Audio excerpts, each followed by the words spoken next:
Hi, I'm Bridget Larson, and this will be a presentation on the Notre Dame de la Belle Verrière. Sometimes called the Blue Virgin window, this is a stained glass window from the Middle Ages, and it depicts the Virgin Mary wearing a bright blue robe and sitting in a frontal pose on a throne with the Christ child seated on her lap, raising his hands in a blessing. This composition is known as the Sede Sapientiae, or Throne of Wisdom, which is one of the many devotional representations of Mary and Jesus found throughout the cathedral. The original window was made sometime around 1150, and the center panel survived a fire in 1194, and in 1225 additions were added to the window. Finally, in 1906, restoration work was done fixing Mary's gaze, and the restoration was done by the glazier Gaudin. The artist of the original window, though, is unknown. Although the name Notre Dame de la Belle Verrière sounds like it would be located in the Notre Dame Cathedral in Paris, France, it is not. The window is in the Chartres Cathedral, also known as the Cathedral of Our Lady of Chartres, which is in Chartres, France, 50-some miles away, southwest of Paris. The Chartres Cathedral has the largest complete group of surviving stained glass from the Middle Ages, with several pieces dating to the 12th century and more than 150 from the 13th century. The cathedral itself is a perfect example of Gothic architecture, and for this reason and many others, the cathedral is a popular tourist destination. This is the floor plan of the Chartres Cathedral. It shows multiple entrances as well as an image of the western facade of the building. There are 10 blue dots throughout the floor plan which show the location of significant pieces of art and stained glass windows. Number 10 is the location of the Notre Dame de la Belle Verrière window.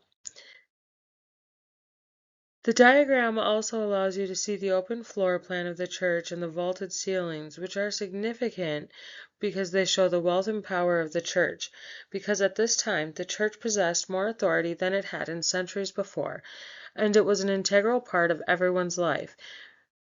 Because what hope would a man have for salvation if he was being constantly tempted?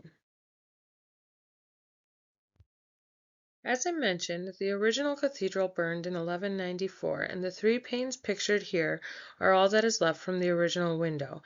They date back to the middle of the 12th century. The complete window is over 7 feet tall and consists of 26 panes. 24 are in the body, and 2 rounded panes make up the top. The window is not only significant because of historical context, but it has religious significance as well. The window depicts several biblical scenes. The most popular windows of the time depicted biblical scenes and included images of saints, hence why this window is so significant. It contains saints, the devil, temptation, angels, Jesus and Mary, accompanied by images depicting stories from the New Testament. More important and lustrous windows were reserved for the aisles and entrances, hence why this is located by the south entrance.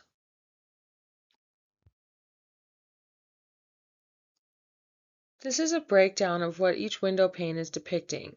Panes 10 through 12 are the Virgin Mary and Jesus, which are also the oldest 3 surviving panes, and they are surrounded by other panes. The 3 at the bottom of the window depict the 3 temptations of Christ as recorded by Matthew and Luke. The next 6 panels tell the story of Christ's first miracle at Cana as recorded in John. The next 4 central panels show the 4 angels upholding a throne and the Virgin Mary and her son Jesus.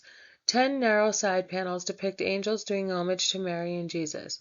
The central panel above Mary's head shows the Holy Spirit as a dove. The technique for staining glass dates to the 7th century CE and can be seen in the churches of the Byzantine Empire. It wasn't until the 12th and 13th centuries when it was perfected.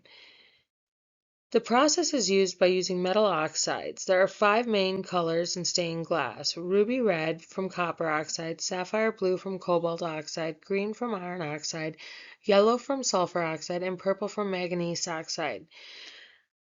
Painted on the interior side of the glass, details of the scenes were rendered using a mixture of glass fillings, metal oxides, and vinegar or urine. The paint was then permanently fused onto the glass by putting the pieces into a kiln. There is such detail throughout the window, and it is evident in Mary's veil.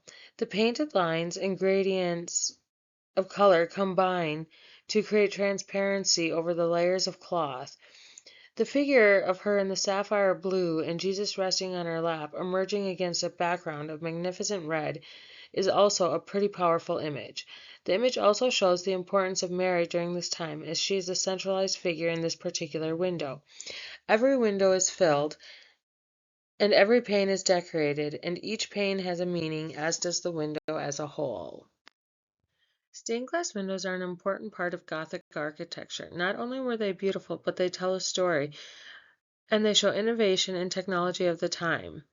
And they were strategically designed to control the lighting inside the church, and this was done by varying thicknesses and color of the glass, because different thicknesses could create different lighting effects, and it could influence the mood or ambience of the space.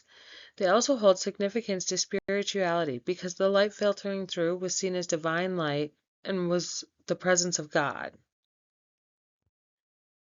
These are some questions for discussion that I think could further our understanding of the Notre Dame de la Belle Verrière window.